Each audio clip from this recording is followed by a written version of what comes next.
Assalamualaikum warahmatullahi wabarakatuh. Bertemu lagi dengan Pak Jaka dalam pelajaran komputer.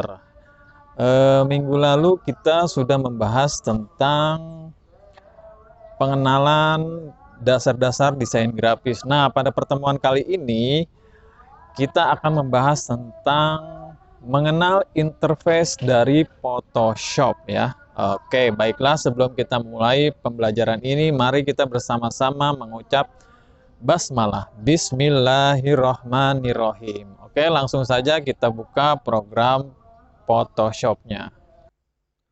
Untuk membuka program Photoshop, langsung kita klik saja ikonnya. Dalam hal ini Pak Jaka menggunakan Photoshop versi 16 atau CS6.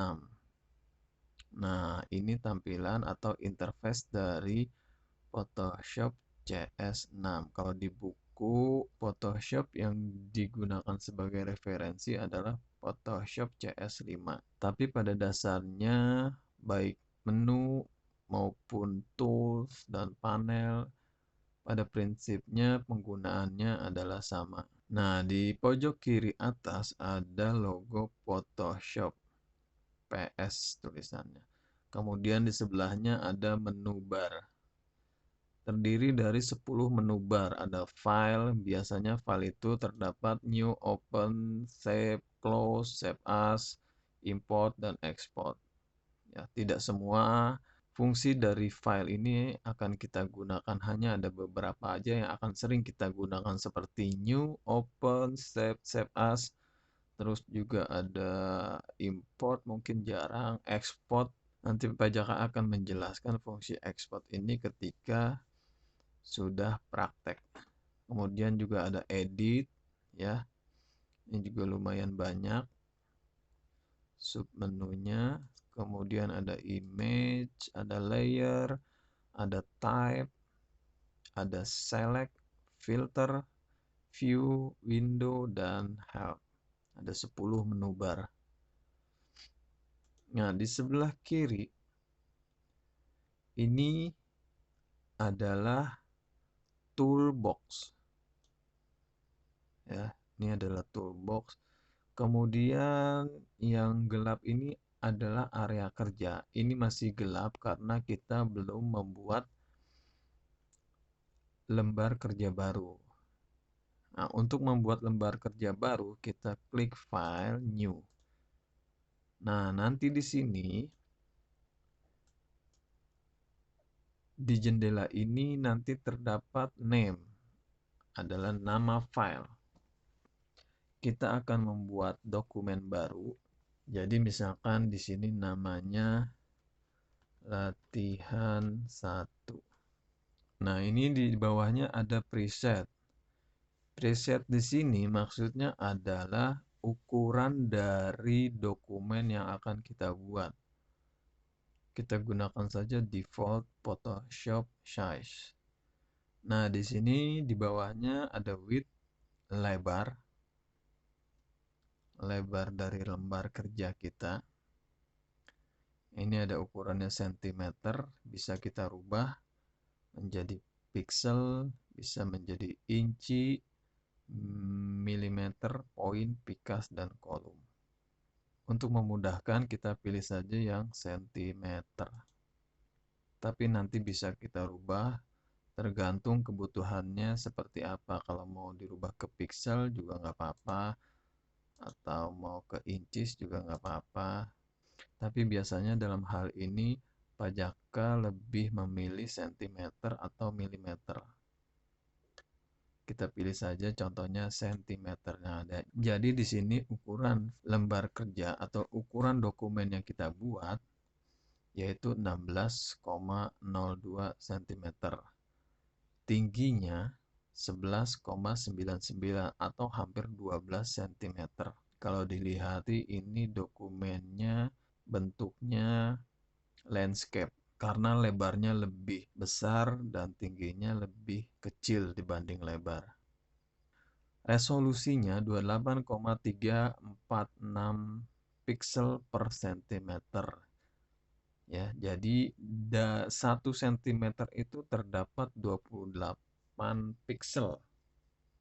Nah, di sini ada color mode, mode warna. Mode warnanya yang dipilih adalah RGB color 8 bit. Bisa kita rubah misalnya menjadi bitmap, grayscale, RGB, CMYK, lab color ya. Nah, untuk standar kita pilih RGB. RGB itu apa sih? Kepanjangan dari RGB adalah red, green, blue. Nah, jadi ini sistem warna RGB, red, green, blue. Nah, 3 warna dasar. Nah, terus kalau CMYK, kalau grayscale kalian sudah jelas ini abu-abu ya. Bitmap itu kan kemarin sudah dijelaskan di pengenalan desain grafis. Bitmap itu apa?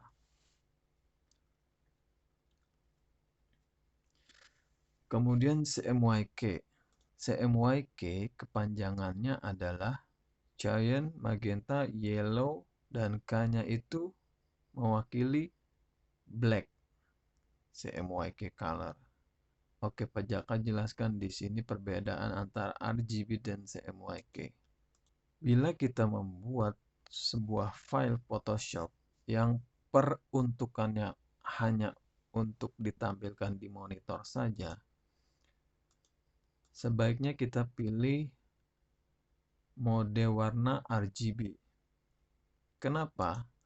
Warna RGB itu lebih cerah, lebih bagus. Misalkan akan membuat wallpaper, jadi kan wallpaper itu cuma ditampilkan di monitor saja. Nah, pilihnya RGB. Kenapa memilih RGB? Karena warnanya lebih cerah. Ketika melihat di monitor, warna RGB itu lebih cerah, lebih bagus dibanding CMYK. Ini panel atau palet warna RGB, sedangkan yang ini adalah CMYK. Dari sini bisa kalian lihat bahwa palet RGB lebih cerah dibanding palet CMYK. Kelihatan ya? Ini hijaunya lebih cerah, lebih terang, sedangkan ini agak warnanya agak redup, kurang cerah dibandingkan hijau yang ada di sini. Begitu juga dengan warna-warna yang lain. Ini perbedaan RGB dan CMYK. Nah, jadi seperti yang Pak Jaka jelaskan tadi, kalau kita membuat file Photoshop untuk tampilan di monitor saja, kita pilihnya RGB color agar warnanya lebih cerah, lebih terang, lebih bagus. Tapi ketika kita akan membuat file yang nantinya akan kita cetak, akan kita print, sebaiknya kita memilih warna CMYK. Warna yang menyusunnya sendiri sudah jelas ini lebih banyak, yaitu cyan, magenta, yellow, dan black. Yang dimaksud dengan cyan itu biru, magenta itu ungu tapi lebih ke antara ungu dan merah. Ini magenta ini. Hampir seperti warna ungu. Ini kan ungu, ini magenta. Nah, kenapa ketika ingin membuat file untuk dicetak menggunakan CMYK? Karena warna-warna CMYK lebih presisi pada saat di print atau dicetak. Maksudnya lebih presisi adalah warna yang tampil di monitor itu akan sangat mirip dengan warna yang dicetak nanti. Beda kalau kita menggunakan mode RGB. Kita membuat atau mengedit gambar menggunakan RGB. Di monitor tampilannya bagus, warnanya cerah, tapi pada saat dicetak ternyata warnanya berbeda. Ya, jadi sebaiknya kalau ingin mencetak, kalau ingin pekerjaan kita dicetak, lebih baik menggunakan CMYK Color. Ya, jadi sebaiknya ketika membuat file atau dokumen Photoshop, kita lihat dulu peruntukannya untuk apa. Kalau hanya sekedar untuk tampil di monitor, kita pilihnya RGB. Nah, untuk dicetak, kita pilihnya CMYK. Karena apa yang tampil di monitor itu akan sama dengan yang tercetak nanti. Paham ya? Oke, itu tentang RGB dan CMYK. Nah, ini ada bitnya. Semakin besar bitnya, akan semakin bagus tampilannya atau hasil cetaknya, tapi juga filenya akan semakin besar. Nah, ini nih ukuran filenya langsung tampil di sini. Misalkan 8 bit itu cuma 600 kilobyte. Kalau kita pilih yang 16 bit itu akan ukuran filenya akan menjadi 1,18 megabyte. Nah, untuk CMYK dibatasi hanya sampai 16 bit, tidak bisa 32 bit. Kalau RGB dia bisa sampai 32 bit. Ukurannya menjadi 1,77 megabyte. Ya. Oke, kita pilih saja RGB. Oke. Nah, ini background contentnya mau putih, mau warna lain, atau mau transparan. Tergantung kita. Ini kalau 32 bit kita tidak bisa memilih yang transparan. Ini jangan besar-besar.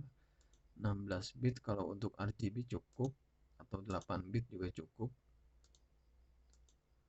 Nah, ini kita pilih yang tergantung ya kita untuk apa. Kalau tidak ingin ada backgroundnya maka dipilihlah yang transparan. Kalau settingannya sudah kita buat, kita langsung klik OK. Ini lembar kerja dari dokumen Photoshop yang kita buat. Kemudian di sini ada penggaris, ya. Nah, di sini ada keterangannya nih 100% RGB. Kemudian di sini ada yang akan sering kita gunakan biasanya ini history. Ini properties, ini brush, ada ukuran kuas. Ini juga brush, modenya ini warna. Nah, di sini ada adjustment, ada style. Kemudian di sini ada panel layer. Yang dimaksud layer adalah lapisan ya. Nanti kita akan sering menggunakan panel layers ini. Karena ini sangat penting di Photoshop. Nah, tadi sudah Pak Jaka jelaskan cara membuat file baru yaitu klik new.